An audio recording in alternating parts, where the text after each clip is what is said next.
Hello, and as Eminem would say in his seminal hit, Without Me, guess who's back? Back again. The TF1 show is back. Tell a friend.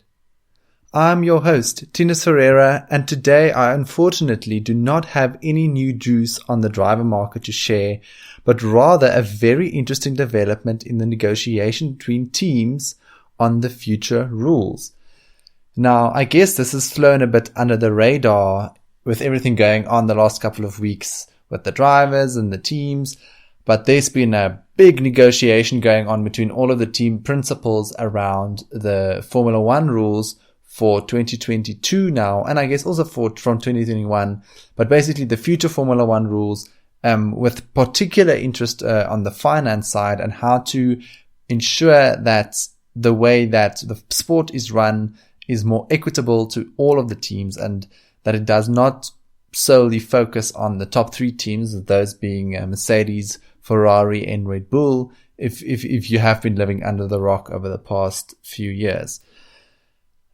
So what the teams have come up with, or what has now been made public recently, is that the teams have decided on or maybe let's not say the teams have decided, the teams have agreed on a American sports style reverse merit draft, like it's not a draft, but like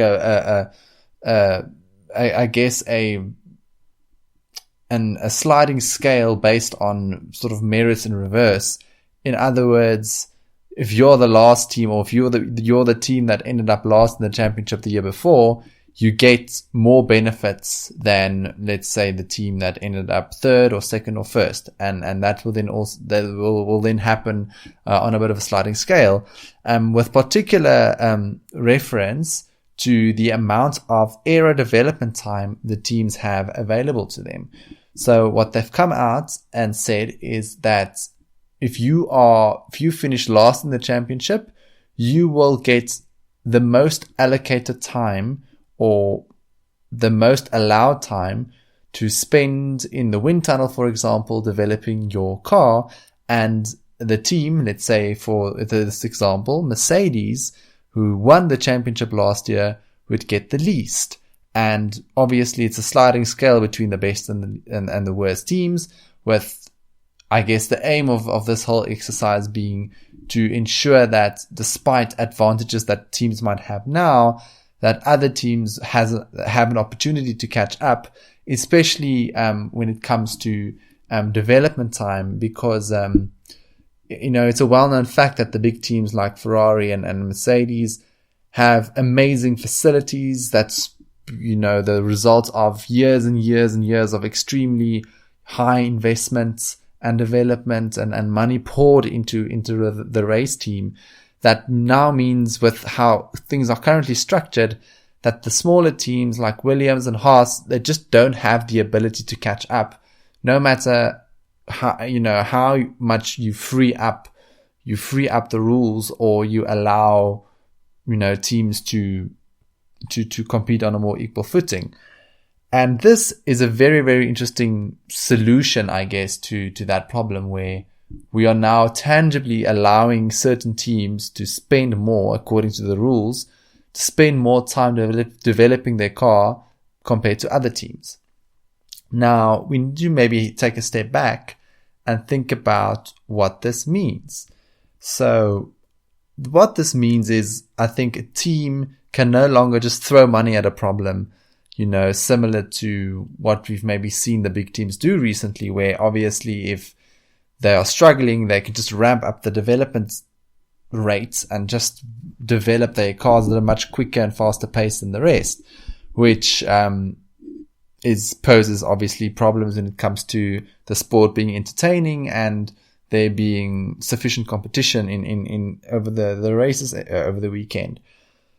So I think teams are going to have to start being a lot smarter when it comes to how they spend their money. They're going to have to, or they spend their time rather, and maybe this is not even about money, this is just about how they spend their time in developing the car.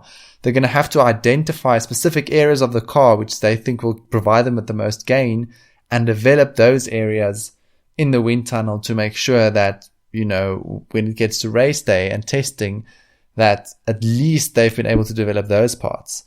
I think another part that could be a potential spanner in the works is the very sophisticated simulation tools that these new teams, or especially the big teams, have, where they can probably resolve a lot of their issues by just running it through the simulator and maybe negating any aero or any wind tunnel time needed at all. So I think that's maybe something we're going to probably see develop over the next couple of months, whether there are any rules around that and the use of the sim in car development.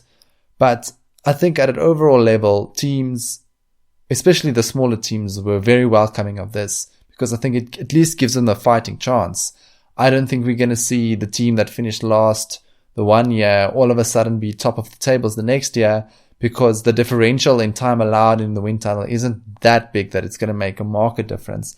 But I do think at least it takes away some of the built-in advantages that the big teams have had over the last couple of years, and at least allows a team like, Racing Point or McLaren or Haas to maybe, if they're clever or creative in the way that they use their time, or they come up with innovative solutions, that they can actually maybe steal a bit of a march on the big teams, but then the big teams not being able to immediately implement a solution and have it ready the next race like they've been able to do over the last couple of years. So I guess we need to ask ourselves, which teams do we think will be happy about it? So the short answer is the smaller teams. I would imagine all of the smaller teams or the Class B or Formula 1.5 or whatever you want to call it, they would probably be happy with this development, because, as I said, it nullifies a big advantage that the big three teams have had over the recent period. But I think in particular a team that would be very pleased by this development, and I think also comes at a very good time for them, is the Racing Point team, or from next year onwards will be known as the Aston Martin Racing Team, because they've always been a team that's outperformed their budget, that's outperformed their capabilities in a sense. They've, with the amount of money that they had at their disposal, they've always produced an excellent car, sometimes in big financial distress where, members of the team weren't going to get paid at the end of the month. They still operated as an excellent race team and really produced a good little car. If you think about the resources that they had at their disposal. So I think Racing Point, if they can really make use of these rules and potentially steal a march on some of their peers, this can be a phenomenal, leg up for a team like Racing Point. And you never know what can happen when a team that's so efficient in the way that they develop and in the way that they spend their money can actually put their skills to good use going forward. So I think I would like to single Racing Point out as a team that is probably very pleased by this. And I think another team is Williams. I think they'll probably also be quite happy with this development. Now, which team will be sad about it? The big three teams, obviously. I understand that this agreement to have the sliding scale in development time was sort of a compromise reached between all of the different stakeholders, where the big teams were reluctant to reduce the budget cap that they're proposing, so the total overall budget cap on annual spend by teams. The big teams were reluctant to reduce that even further in light of COVID-19 and everything else going on. So they, as a compromise, decided to, I think, leave the budget cap for 2022 as is, and then to at least say, okay, but you know what, we'll concede. We can have this reverse meritocracy. I don't even know what you call it. Aerodynamic rule in place where the best team from the previous year gets the least amount of development time in the wind tunnel the year thereafter. So I think Ferrari especially is probably going to be quite annoyed by this, because Ferrari historically has been the team with the biggest budget.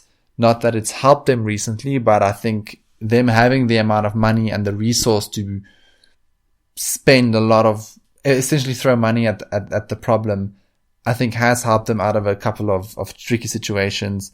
And obviously the days of Michael Schumacher pounding around the Fiorano test track for hours and hours and hours, just testing tires and finding marginal gains on that car, is a long way in history now, a long way away. And I don't think really the sport can ever go back to that level of excess spending where Ferrari was they were just a team that just kept testing and finding each and every little second to be found in their package.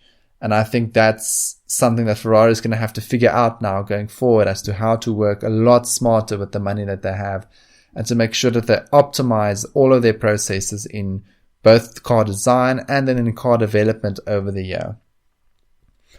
Right, so this was obviously the first piece of the puzzle, was this little sliding scale rule. The other piece that came out of this, this latest round of meetings, was that the budget cap, as I mentioned earlier, is now going to reduce for a couple of years. I'm not sure actually by how much, but we're going to start out at a fixed amount that every team is allowed to spend per year. And then in the 5 years thereafter, that amount is essentially going to reduce to a much lower number after a couple of years, which I guess also has implications and sort of aligned with Formula One's mission to make the sport more cost effective, to potentially open it up and lower barriers to entry to new teams that would like to form part of Formula One. So I think Formula One, as we know it today, is probably not going to remain much longer. I think in 3 or 4 years' time, the sport is going to look completely different to what we know it now. We might see a completely different hierarchy in the teams. I definitely hope that we'll still see all the teams that we have now in 3 or 4 years' time still competing. I think Günther Steiner mentioned in an interview recently that if they didn't put this new budget cap in place, a lot of the small teams wouldn't have been able to maintain this level of spending. So I really, really hope that it helps. I know there are all sorts of exceptions and potential loopholes and gray areas that the teams can exploit. It's been well documented over the last couple of months since the regulations were released at the end of last year at the United States Grand Prix. But I do think in the times that we're living in today, it does also seem like the teams have decided, to be a bit more circumspect, to be a bit more pragmatic about the approach that they're taking with the sport, and that they also realize that, it only makes sense to look after your own interests if there's a sport in which you're interested in. And I think all of the big teams realize that without the little teams, Formula One is probably not going to be, worth their time or worth their while. So I really do like the fact that it seems, at least on the outside, that the teams have come to some sort of agreement. Whether that's the case or whether, Ferrari and Mercedes and Red Bull have just been pursuing their own agendas and have actually pulled a fast one over everyone remains to be seen. I sure hope not. But again, this is the sport of Formula One. So, it's not possible ever that an F1 team isn't, completely looking at after his own interests. So I guess all we can do is to wait and see. Now, I want to ask you all, what do you think about these new proposed rules? Do you think it's a good thing? Would you like the sport to remain as it is? Do you think the direction that Formula One is moving into, is it sensible? Does that excite you? Please let me know in the comments, or you can send me a tweet, and I'm happy to chat about it further online. Always keen to chat to you guys that's listening. Alright, so thanks for listening to my usual F1 related ramblings, and I'll be back soon with more interesting detail on the sport we all love.